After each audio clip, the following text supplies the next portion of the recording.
droite à gauche, ce Parlement ne représente que la corruption. Vous, capitalistes, vous n'avez cessé de pousser la classe ouvrière à la misère. Et vous, communistes, vous avez cessé d'exploiter cette misère voulue par les capitalistes.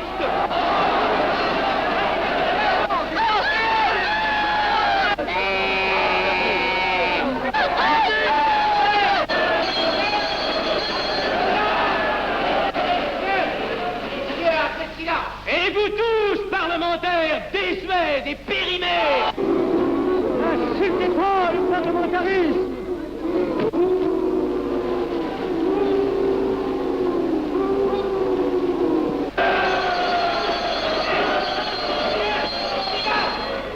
Messieurs, je vais lever la séance. Continuez, s'il vous plaît. Messieurs, je n'ai plus rien à dire.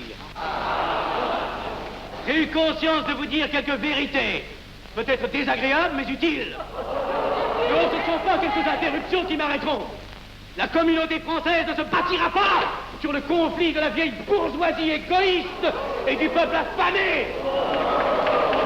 C'est pourquoi je ne voterai pas ce projet qui donne satisfaction au capitalisme international et serait le bon prétexte pour les communistes à accentuer nos divisions.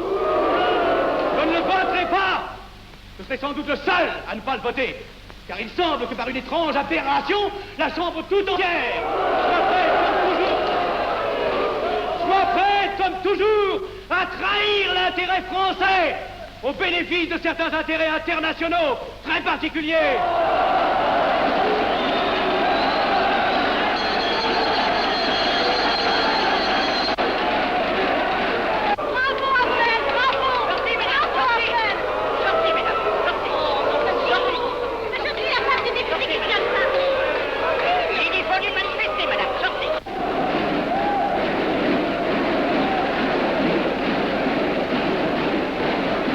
Il a du courage, ce petit Afnel. Ces petits nationaux trop puritains nous font perdre notre temps. Il faudrait l'éduquer un peu. De quelle loge est-il? Il n'est pas de chez nous, mon frère Dubois. Tout s'explique. Voilà un garçon intelligent qui a besoin d'une méthode et de conseils. Présentez-le donc. Il est sensible, il faudra procéder avec précaution. Envoyez-lui la rivière, il saura le persuader. J'y vais.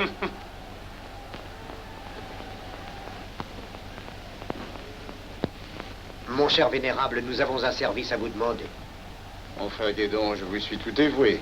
Le jeune Afnel qui vient de parler assez brillamment devrait subir les épreuves de l'initiation.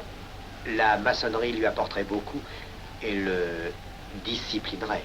Ne croyez-vous pas? J'y pensais déjà. Nous allons nous en occuper activement. Alors, je suis brisé. Comment avez-vous trouvé mon discours? Excellent. Vous leur avez dit de fort bonnes vérités. Ouais, ça n'a pourtant servi à rien, ils ont voté le projet. Ça ne sert jamais à rien de dire la vérité. Les gens n'aiment pas la vérité. Ils préfèrent de beaucoup les mensonges. Vous êtes cynique. Non. J'ai une certaine expérience politique, déjà ancienne. À propos, voulez-vous venir un peu avec moi? J'ai quelque chose à vous dire. Volontiers.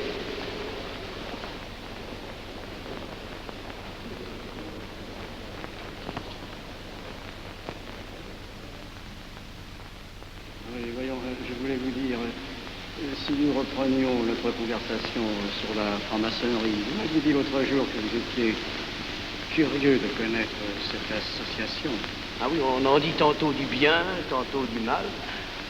Je vous avoue que je n'aime pas beaucoup les sociétés secrètes. Ah, la franc-maçonnerie n'est pas une société secrète. C'est une société discrète. Pourquoi éprouves-tu tant de répugnance à me voir entrer dans la franc-maçonnerie? Cette association me semble suspecte. Il ne doit y avoir que des arrivistes là-dedans. Non, voyons, sont peut-être aussi des braves gens animés d'un idéal sincère. Le texte qu'ils m'ont donné est rempli de bonnes idées. Tu me diras que ça n'est qu'un programme affiché à l'entrée, mais il me paraît loyal.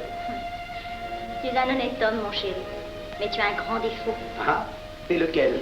Tu ne vois jamais le mal. Tu imagines que les autres sont bons comme toi-même. C'est pourquoi tu as toujours des déceptions. N'importe, je suis décidé à tenter cette expérience. Alors fais-la. Je souhaite me tromper. Quand dois-tu te présenter chez ces gens? Mercredi. Déjà.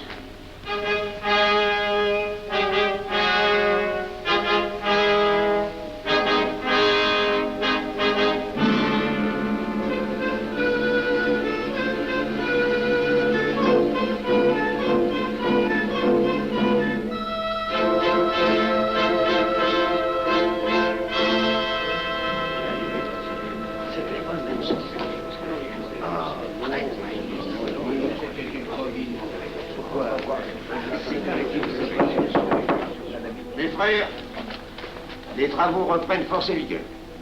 La tenue du comité a voté l'interrogatoire du profane Abner. Nous allons lire les rapports confidentiels de nos enquêteurs. Pierre Avenel, né en 1902 à Laval, a fait sa première communion. Oh, mon frère, je vous en prie. Mais déclare ne pas pratiquer régulièrement. A même cessé de fréquenter l'église. Très bien. Mais s'avoue spiritualiste.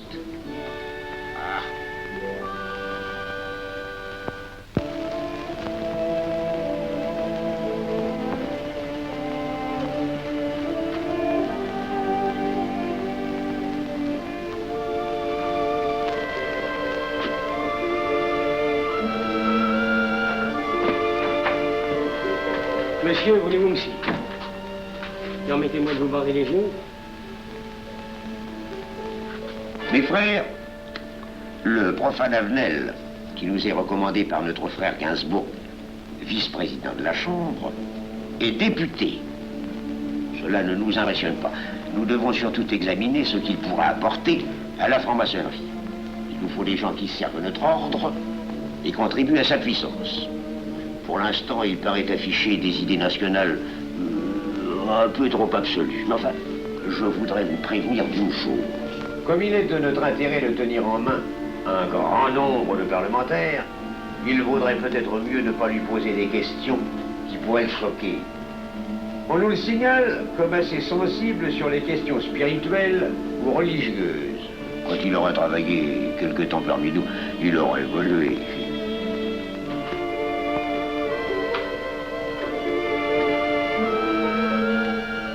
Et voilà, le silence le plus absolu, mes frères. Qui frappe ainsi régulièrement à la porte du temple? C'est un profane qui demande à être interrogé, vénérable maître. Faites entrer le profane.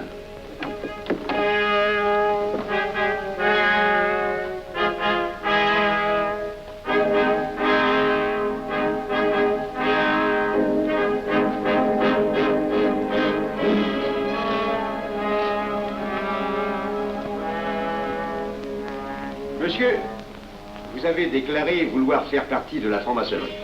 Mais nous désirons savoir qui vous êtes. Nous allons donc vous interroger sur vos sentiments, vos croyances, vos idées politiques. Répondez-nous sans vous troubler, mais en nous disant la plus stricte vérité.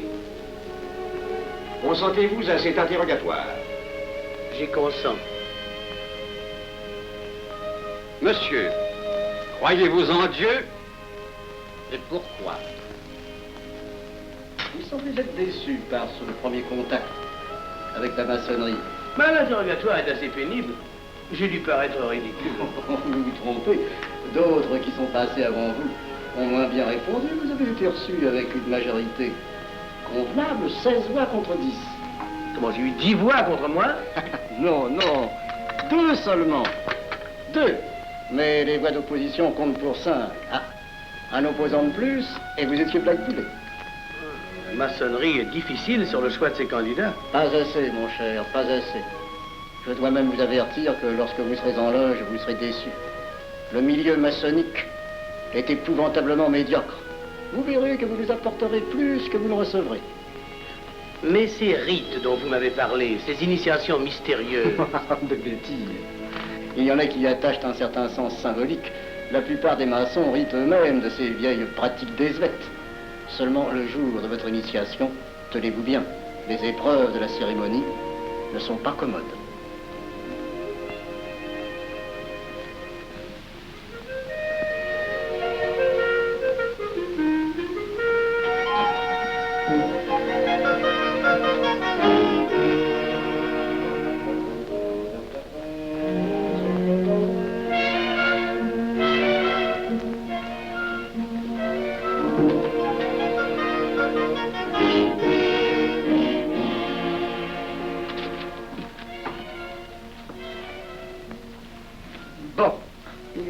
Montez à la buvette, là.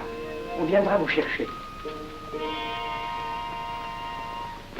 Alors, mais c'est entendu, mon cher, je m'occupe de ton affaire. Tu peux compter sur moi. C'est très important. Mais c'est entendu. Excuse-moi, la tenue va commencer, je suis un peu en retard. Viens, viens.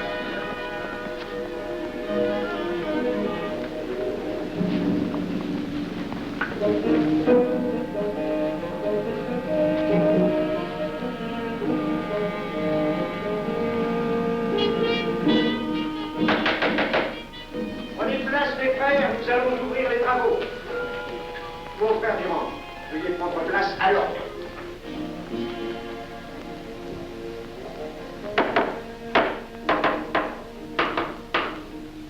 Frère premier surveillant, êtes-vous franc-maçon? Mes frères me reconnaissent comme tel, vénérable maître. Frère second surveillant, quel âge avez-vous? 3 ans, vénérable maître. Frère premier surveillant, quel est le premier devoir d'un surveillant en loge? Vénérable maître, c'est de s'assurer que le temple est couvert. Veuillez vous en faire assurer par le frère couvreur.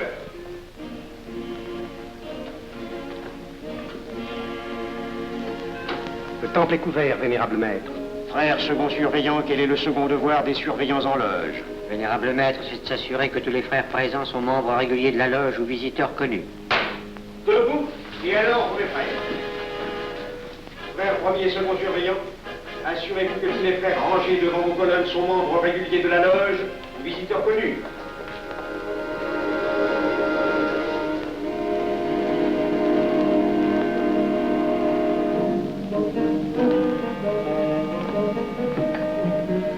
Vénérable maître, les frères qui décorent l'une et l'autre colonne sont membres réguliers de la loge ou visiteurs connus.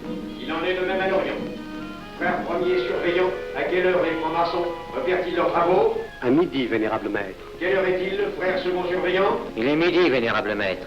Puisqu'il est l'heure du travail, frère premier et second surveillant, invitez les frères de vos colonnes à se joindre à vous et à moi pour ouvrir les travaux de la respectable loge des enfants de l'univers Orient de Paris, au grade d'apprenti, en la forme accoutumée. À moi, mes frères, par le signe, la triple batterie et l'acclamation.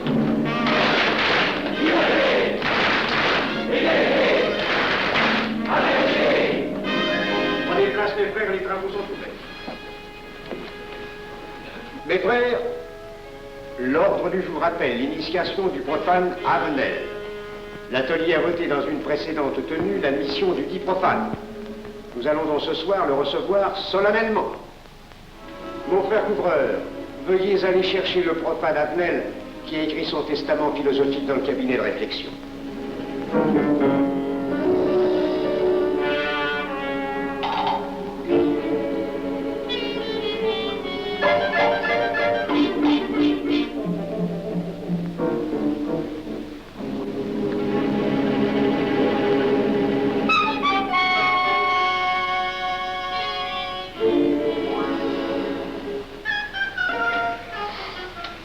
Rigolo leur truc. Monsieur, veuillez me suivre.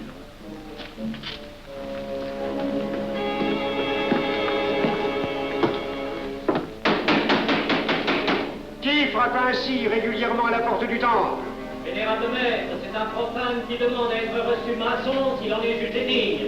Frères, armez-vous de vos glaives. Faites entrer le profane.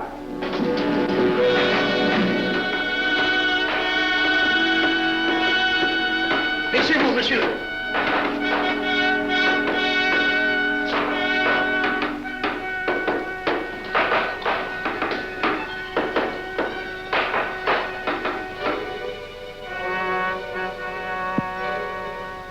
Monsieur, cette épée que vous sentez sur votre poitrine est toujours levée pour punir le parjure. Elle est le symbole du remords qui déchirerait votre cœur si vous deveniez traître à la société dans laquelle vous voulez entrer. Est-ce de votre propre volonté, en pleine liberté, que vous vous présentez parmi nous? Oui. C'est une institution qui ne procède que d'elle-même. Elle prend sa force dans la raison. Persistez-vous toujours dans vos intentions? Êtes-vous bien déterminé à vous soumettre aux épreuves, quelles qu'elles puissent être? J'y consens. En ce cas, confiez-vous à la main qui va diriger vos pas.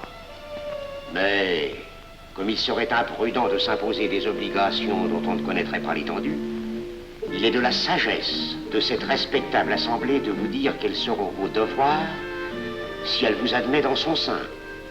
Le premier est un devoir absolu de secret sur tout ce que vous pourrez entendre et découvrir parmi nous, ainsi que sur tout ce que vous verrez et saurez par la suite. Je dois exiger de vous un serment prêté sur la coupe des libations. Consentez-vous à le prêter? Oui. Frère expert, faites approcher le profane. Et vous, maître des cérémonies, apportez la coupe des serments. Présentez la coupe au profane.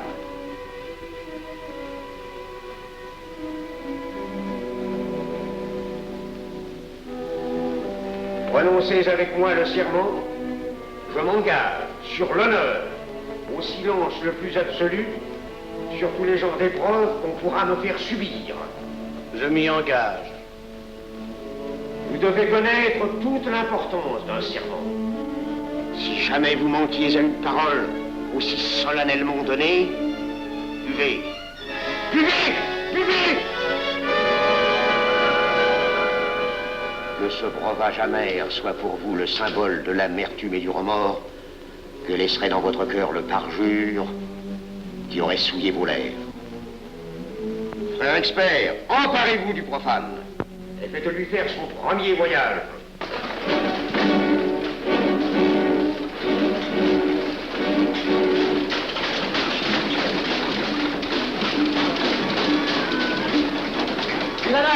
C'est un profane qui demande à être reçu maçon. Comment ose-t-il l'espérer? C'est qu'il est libre et de bonne mœurs. Puisqu'il en est ainsi, qu'il passe.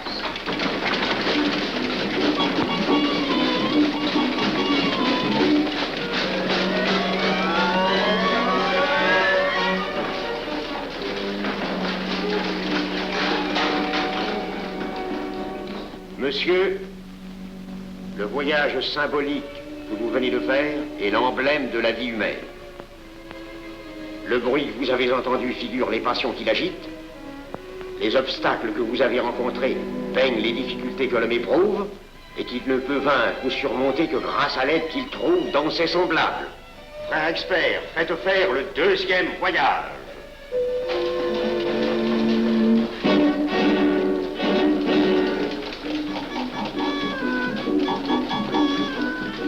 Qui va là? C'est un profane qui demande à être reçu maçon. Comment ose-t-il l'espérer? C'est qu'il est libre et de bonne mœurs. Puisqu'il en est ainsi qu'il passe, et qu'il soit purifié par l'eau.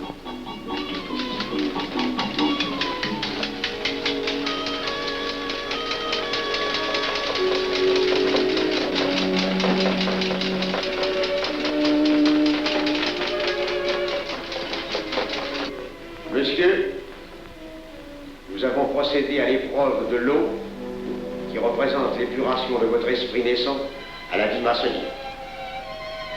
Votre cœur doit être limpide comme l'eau pure.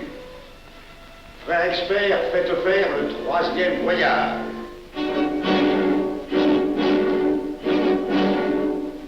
Qui va là? C'est un profane qui demande à être reçu maçon. Comment ose-t-il l'espérer? C'est qu'il est libre et de bonne mœurs. Puisqu'il en est ainsi qu'il passe par les flammes.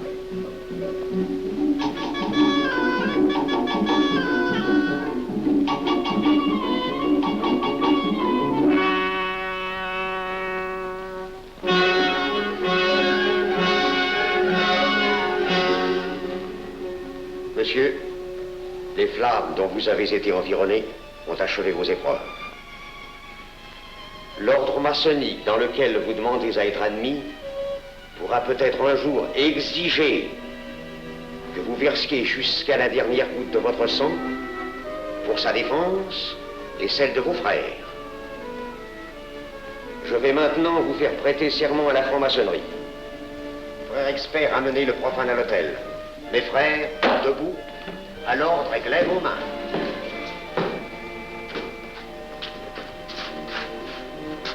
Moi, Pierre Avenel.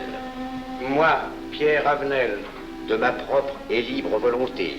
De ma propre et libre volonté. En présence de cette respectable assemblée de maçons. En présence de cette respectable assemblée de maçons. Je jure et promets solennellement. Je jure et promets solennellement. De ne jamais révéler aucun des mystères de la franc-maçonnerie qui vont m'être confiés. De ne jamais révéler aucun des mystères de la franc-maçonnerie qui vont m'être confiés. Quelle idée saugrenue ton mari a-t-il de se faire recevoir franc-maçon? Je lui ai déconseillé tant que j'ai pu, mais tu sais comme il est entêté. Il va se trouver dans un milieu d'arrivistes si médiocre. On l'a pourtant bien prévenu. Pourvu qu'il ne lui arrive rien. Il y a tant d'histoires qui courent sur le compte de ces sociétés secrètes. Ne t'inquiète pas, Pierre. Il saura se tirer d'un mauvais pas. Prudent. Pas assez. Monsieur, le serment que vous venez de prêter ne vous donne-t-il aucune inquiétude? Consentez-vous à le renouveler lorsque vous aurez reçu la lumière? Je le renouvellerai. Mes frères, nous allons donner la lumière aux profanes. Frère couvreur, préparez-vous à accomplir votre office. Que la lumière lui soit donnée à mon 3e coup de maillet.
Néophyte, ces glaives que vous voyez tourner vers vous vous annoncent que tous les maçons voleront à votre secours si vous respectez et si vous observez nos lois. Mais ils vous annoncent aussi que si vous trahissez votre serment, vous n'échapperez pas à la vengeance de tous les frères répandus sur la surface du globe et qui ont juré de punir le parjure.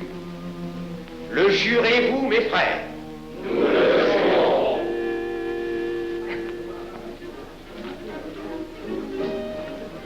Mes frères, à la santé de notre nouveau frère. À votre santé.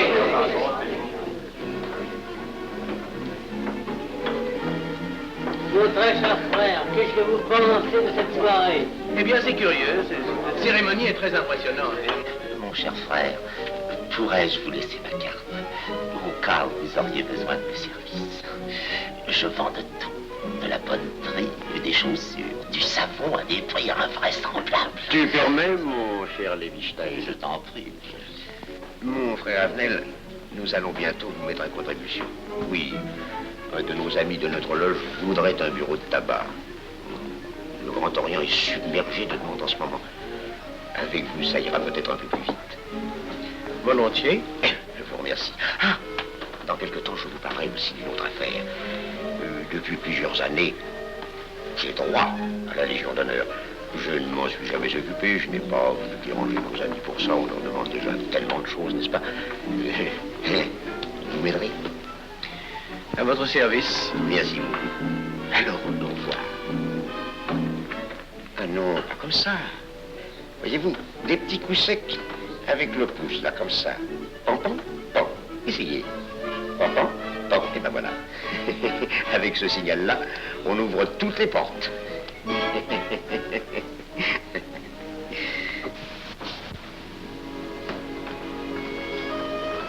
Alors, content? Bon. Tu as l'air contrarié. Oh non.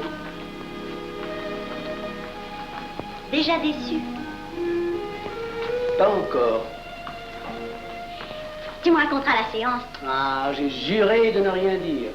Même à moi? Écoute, c'était pas ridicule. C'était étrange.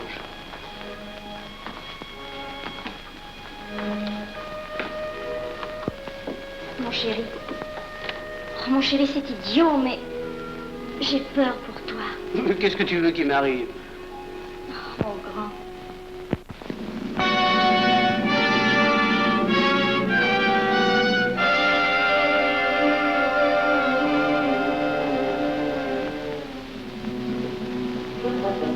Mon très cher frère Avenel, vous êtes député. J'ai un service à vous demander. Lisez la tous les détails sur la filosophie.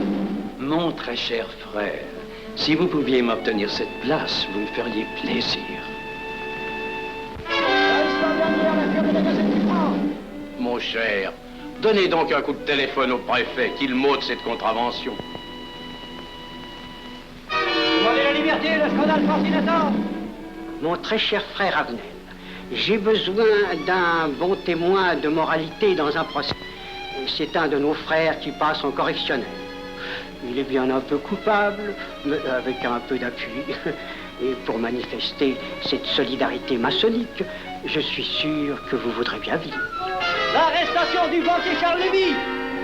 Le crime des banques coopératives. Un nouveau scandale financier. Il faut l'exclure, c'est une fripouille. Oui, évidemment, c'est une fripouille, mais puisque personne ne le sait, nous pouvons le garder parmi nous. Non! Mais je comprends très bien vos réactions, mon cher Avenel. Mais tenez, je vais vous citer un exemple. J'ai vécu pendant 20 ans en maçonnerie avec un frère que je considérais comme un escroc. Ben, je n'ai rien dit, parce que c'était un excellent maçon. Nous ne sommes pas du même avis.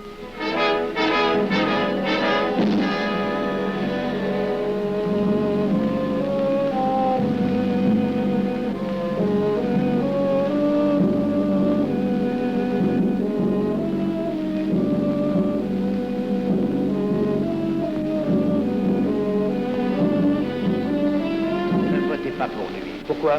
C'est un adversaire de la maçonnerie. Et son projet est excellent. Qu'importe, il nous dessert. Vous n'avez pas l'air de mon ami. Non. Non, non et non, je ne ferai pas ce que vous voulez. Un vous demande de vous conformer à la discipline républicaine. La discipline républicaine et maçonnique. Je sais ce que c'est, allez, c'est une canaillerie. Mon frère, ne laissez pas vos paroles dépasser votre pensée. Oh, ne croyez pas que je suis en colère, non, j'ai tout mon sang-froid au contraire. Et c'est pour ça que je ne voterai pas cette loi unique. Vous détruisez ce pays en l'empoisonnant doucement. Avenel, vous ne parlez pas sérieusement. Mais vous ne comprenez donc rien.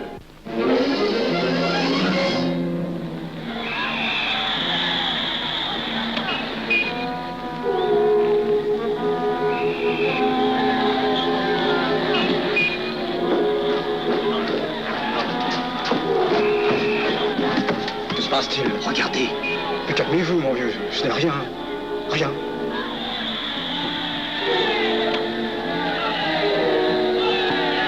Que croyez-vous qu'on doit faire? Rien. Surtout rien. Pas de pareil cas, il faut attendre. Et croyez-moi, il n'y aura pas d'incident. Tous ces gens vont rentrer se coucher. Ils sont fatigués d'avoir crié.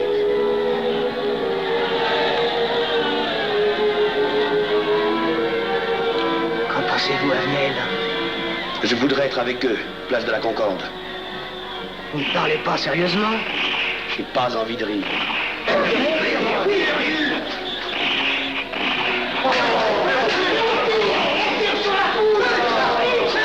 Il faut arrêter ça, oui.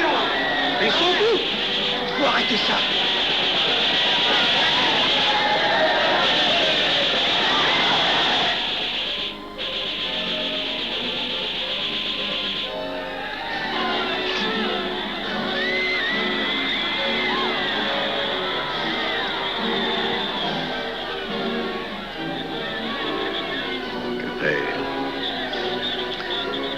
Trop tard. On tire encore. Coup de feu.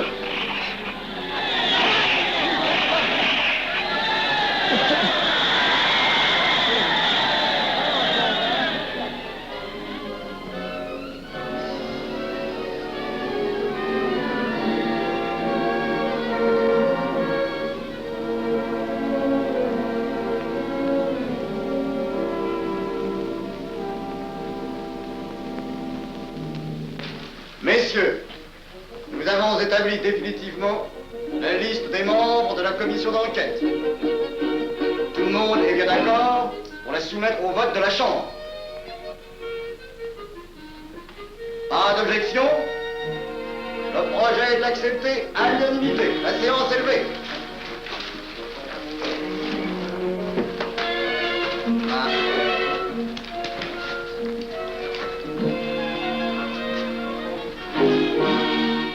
Vous pensez que ça va marcher? Je ne prévois pas d'opposition. Si cela est ainsi, nous risquons de nous en tirer. Je le crois sincèrement. Nos frères députés nous attendent dans un salon voisin. Ils sont impatients de vous entendre. Bah, allons-y. Avenel. À propos, cher ami, je vous ai mis d'office dans la commission d'enquête. Moi, pourquoi? C'est indispensable. J'ai besoin de vous. Venez avec nous. Vos amis nous attendent.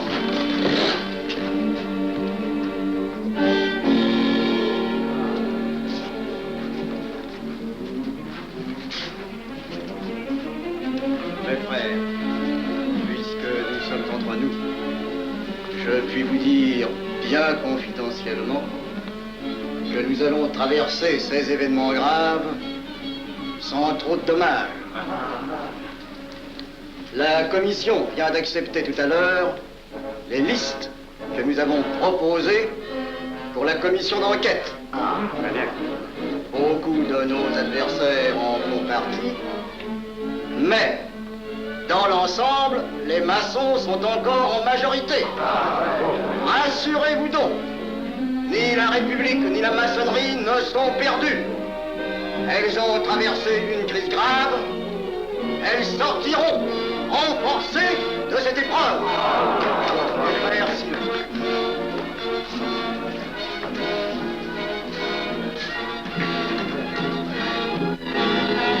Demandez l'anti-Marchon, le scandale de la commission d'enquête! Demandez l'anti-Marchon, le scandale de la commission d'enquête! Vous me demanderez successivement le Quai d'Orsay, la Banque de France, l'état-major, le secrétaire général du Parti radical socialiste, le temps et les usines d'aviation Guerlain. Bien, monsieur.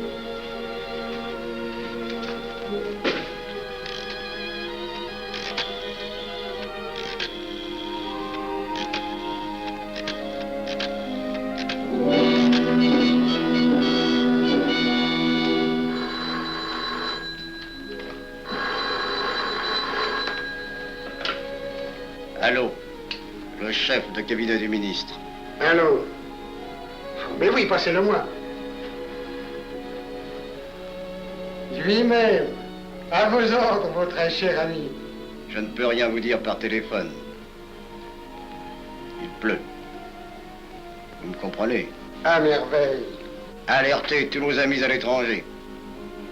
Qu'en aucun cas, on ne parle de nous. Silence. Compris. Allô, ici Général Maisonnat. À vos ordres, mon cher Larivière. Je compte sur vous, mon cher général, pour que l'armée ne varie pas politiquement. Elle doit rester divisée, avant tout. Ne craignez rien, j'ai déjà procédé à des changements importants. Tous les officiers suspects d'être contre nous ont été éloignés de Paris et séparés les uns des autres. Mes frères, il est indispensable de franchir cette mauvaise passe. Il ne faut pas trop de mouvement de bourse. N'est-ce pas, mon frère sous-gouverneur? Nous maintiendrons la monnaie. La presse de droite doit essayer d'attaquer la presse de gauche. Pendant quelque temps. Pour donner le change. C'est entendu.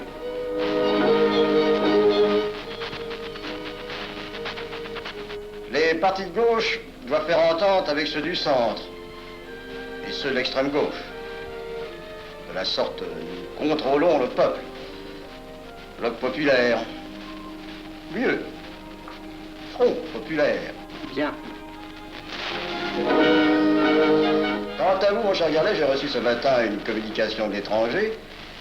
On nous demande d'envoyer immédiatement du matériel d'aviation en Espagne. Moyennant quoi nous aurons tous les appuis politiques nécessaires. Même nos prototypes. Surtout. nos prototypes. Ne croyez-vous pas que ce serait dangereux pour notre défense nationale? Faites ce que je vous dis.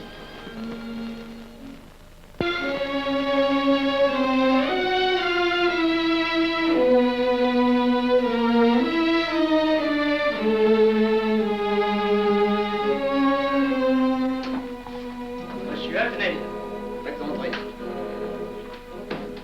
Ah, bonjour, cher ami. Comment on va? Bien, merci. Ah, je vous ai fait appeler.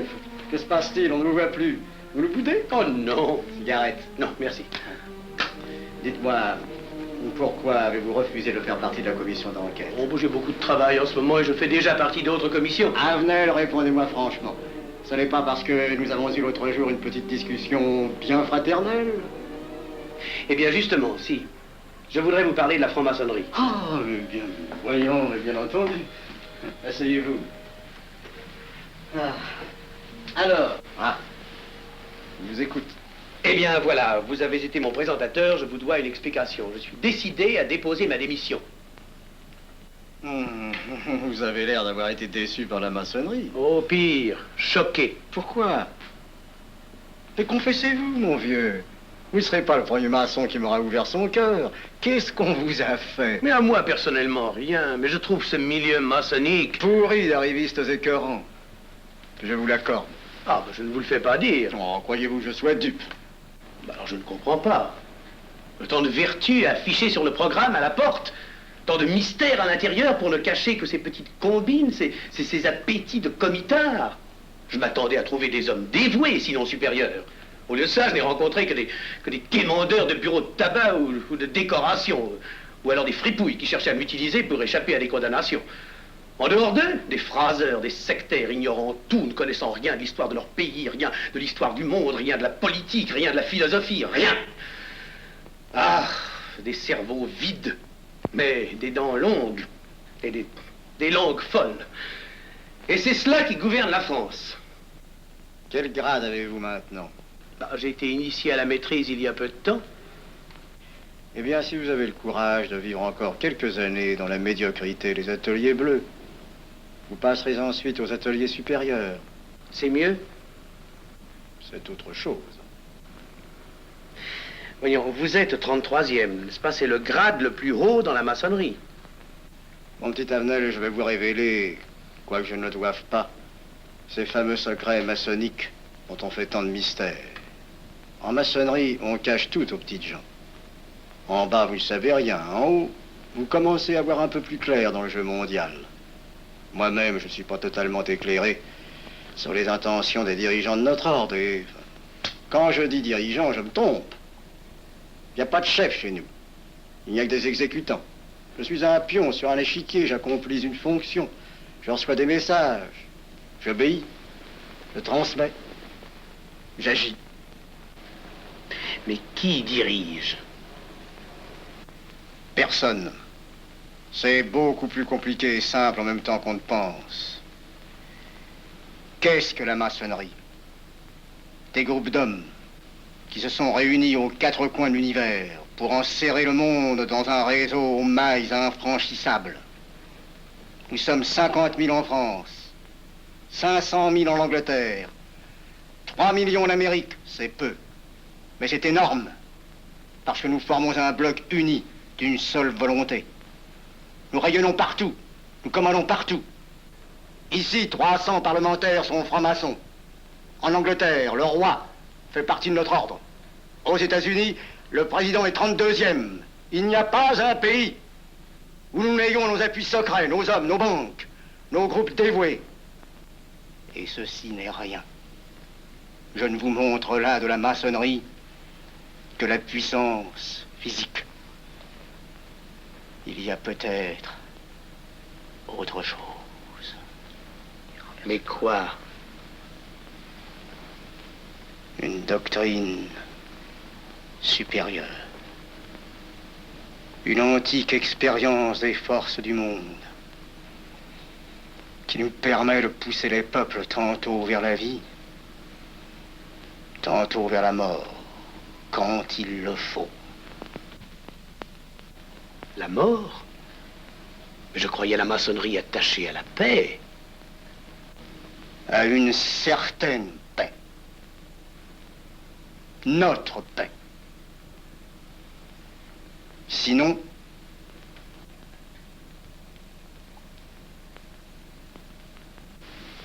alors,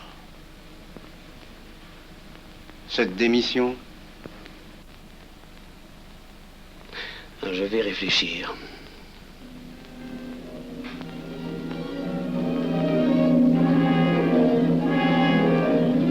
Alors, il n'y a qu'une solution, la guerre. Pour réussir à déclencher la guerre, la maçonnerie a besoin de tous ses hommes. Sur combien de voix pouvons-nous compter à la Chambre? Nos frères parlementaires sont à peu près tous sûrs. Sauf un, que j'oserais nommer, car il fait partie de notre loge. Qui donc? Avenel. Il tient des propos contre le Grand Orient qui l'accuse de vouloir déclarer la guerre à l'Europe. Je n'ai jamais eu confiance en ce type-là. C'est une faute de l'avoir laissé entrer ici. Nous pouvons encore leur amener de meilleurs sentiments. Je doute que vous réussissiez. Qui sait? Nous avons peut-être les moyens pour ça.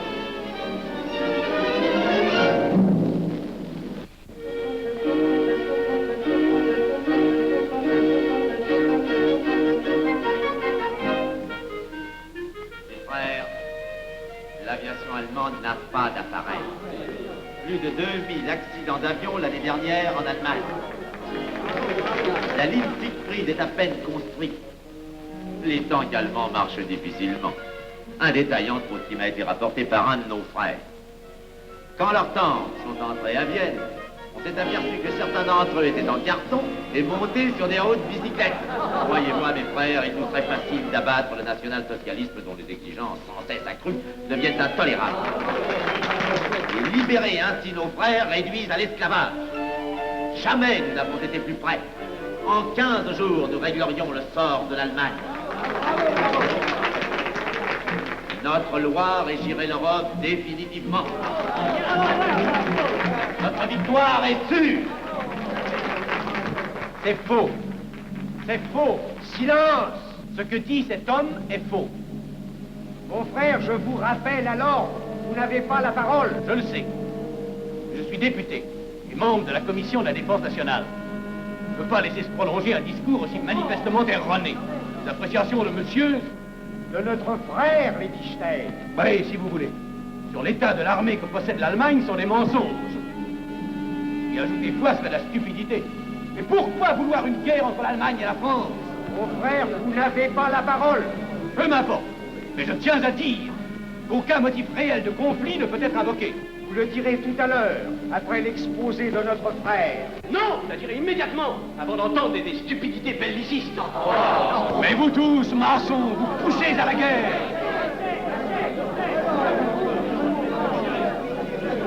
Pour que ce pays soit gouverné par vos lois, par les Juifs, et la maçonnerie surtout. Le peuple français ne se battra pas pour défendre une idéologie fumeuse, un régime ignoble, une république pourrie. Mon frère Avenel, je vous prie de couvrir le temple.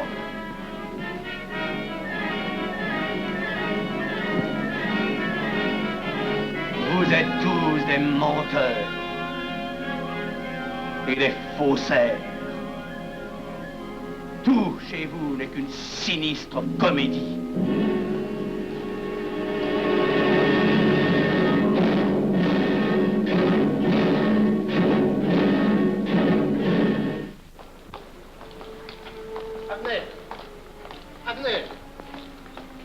Avenel, excusez-moi, comme vous, j'habite Neuilly, c'est pourquoi je me permets de vous rejoindre. Mais vous avez fort bien fait, monsieur. J'étais près de vous à la tenue. Je voulais vous féliciter.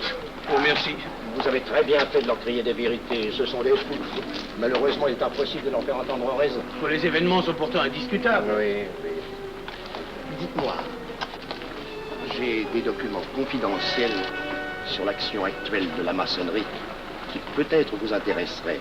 Des documents? Oui, oui, des documents. Vous êtes député, il serait utile et urgent que je vous les communique. Mais je crois bien, où sont-ils? Chez moi, pas très loin d'ici. Si vous avez quelques minutes. Oui, volontiers, allons. Alors, qu'est-ce qu'on décide? Pétard ou couteau? Le couteau, ça fait moins de bruit. Attention, les voilà.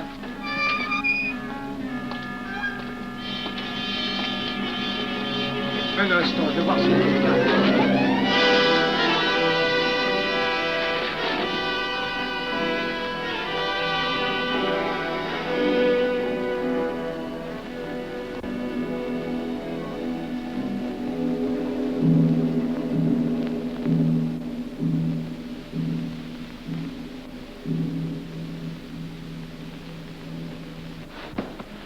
Ne t'inquiète pas, mon chéri.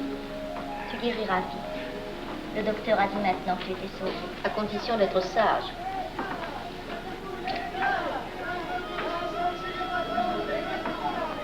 Qu'est-ce qu'on entend? C'est la mobilisation générale, mon chéri. Quoi, la mobilisation? Ne t'agite pas, je t'en supplie. Je n'aurais pas dû te le dire, mon Dieu.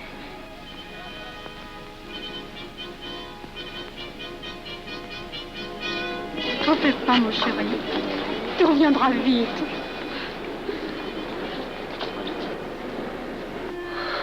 Les brutes. Ils sont arrivés. Ils ont réussi à déclencher leur guerre.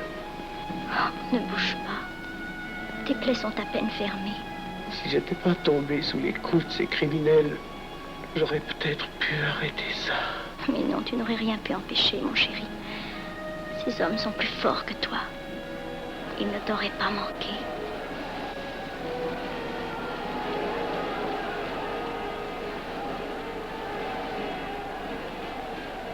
Qu'est-ce que c'est?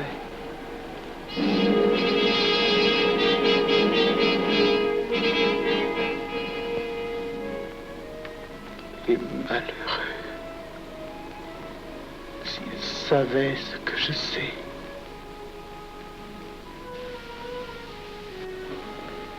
Mes frères, nous pouvons affirmer en toute sérénité que la franc-maçonnerie universelle a présentement atteint son but. Cette guerre qui est la nôtre est déclarée. Elle doit aboutir au triomphe de notre ordre. Il importe que le monde soit définitivement gouverné selon nos méthodes et par nos idées. Debout et alors. Frère premier surveillant, à quelle heure ferme-t-on les travaux? À minuit, vénérable maître. Quelle heure est-il, frère second surveillant? Minuit, vénérable maître. Puisqu'il est minuit et que nous avons accompli notre œuvre, je déclare les travaux clos avant toute baguette. Retirons-nous en paix, mes frères, sous la loi du silence.